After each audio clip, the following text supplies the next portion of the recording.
Culture is ultimately built on what you allow to happen. Okay? Nick Saban said it best. Whatever you let slide becomes a part of the culture.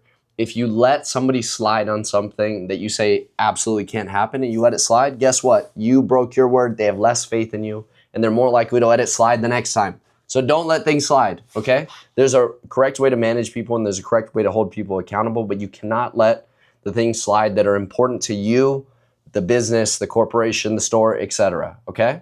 So the culture is built in silence, basically. You could say as much as you want, but if you let something slide, guess what? All those words get erased and bulldozed and they mean absolutely nothing. Okay? So please make sure you stay on top of that. Elite managers, they don't tolerate gossip, they don't tolerate drama, they don't tolerate like victim energy where it's, oh man, the leads aren't good enough, the economy sucks, I don't have enough cars. Forget all that. We need extreme accountability. Everything that happens around us is our responsibility here. It is a much more peaceful life. I promise you that. It's better for you not only in the store, but it's also better for you in life. Anything that happens in life is your responsibility. It is your fault. Own it. Okay? I promise you'll live a better life. Leads aren't enough? Okay, you know what? That's my bad. Did I hit up my service customers? Did I hit up my equity mining customers? Did I hit up my lease maturity customers? Did I do social media posts? Did I go through previous customer? There's always enough leads if you're creative enough. I love the idea that we don't need more resources. We need more resourcefulness. Okay? If I'm resourceful enough, I have all the resources in the world that I need to get the job done. That's the same mentality you have to breed into your team. Okay? We also want to have solution first thinking. What that means is if somebody has a problem or they come to me with a problem, I want them to first come to me with a solution. Same thing for you. If somebody on your team has a problem, you need to ingrain into their minds that they need to have a solution before they come talk to you. Okay? Two things will happen. They'll either come in and say, hey boss, here's the problem. This is what I think we should do. You're either going to say, you know what, that's a great idea. Absolutely, let's go for that. Or you're going to say, you know what, that's a good idea, but I think this one actually might work a little bit better. Let's go with this first. Or you say, you know what, let's try yours, but here's a backup. They need to come with a solution in mind. They might come with a better solution than you even thought of, right? But we need to have that solution first thinking for ourselves, and not only ourselves, but our team as well, okay? We also want to make winning contagious. You want to celebrate effort. Everybody loves a good pat on the back. Everybody loves encouragement.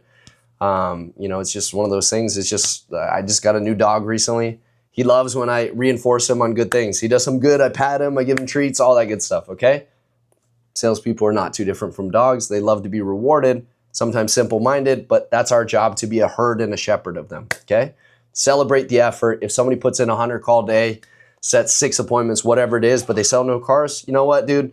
You still had a good day. You pounded it. You really put some good effort into making some deals for the future. So got to give you some love, okay? And then I think you have to set the tone with the energy, right? Like that's my last point here. Your sales team will look to you on how the culture is and how they're going to behave. If you come in every day and you're down, your voice is down and your head's down, and you're fucking haven't sold a car in forever and I'm crapped out. No, like fuck that, dude. You got to come in with some energy, set the tone, be excited every day, and you have to drive it, right? We want drivers in the sales manager position. We don't want guys that kind of just sit there and just kind of loaf and blah, blah, blah. We want guys that drive it. We want guys that are like, hey, here's the problem. Boom, I'm going to take it on. I'm going to handle it, because that's how you keep moving up the ladder. And that's how you own your life, dude. Do you want somebody else to be the driver of your life? Probably not, right? When somebody else drives me around, sometimes I get car sick. Somebody could drive like shit. I don't want to get effing car sick, right? I want to be the driver. I dictate the pace. I dictate the speed. I dictate if we're going to pull over and I got to pee or whatever it is. I want to be the driver. You are the driver. Drive the car, okay? And then last thing I want to do is this. You also want to look and review yourself each week. And we want to make sure not only are you growing the team, but you have to grow yourself, right? You got to look and say, hey, sometimes let me reflect on my week. What are some of the common problems that we have? If we keep having the same problem over and over and over and over, we need to create the system that can eliminate the problem before it becomes a problem. And we also just got to look at ourselves. Listen, man, why are we having the same kind of problem?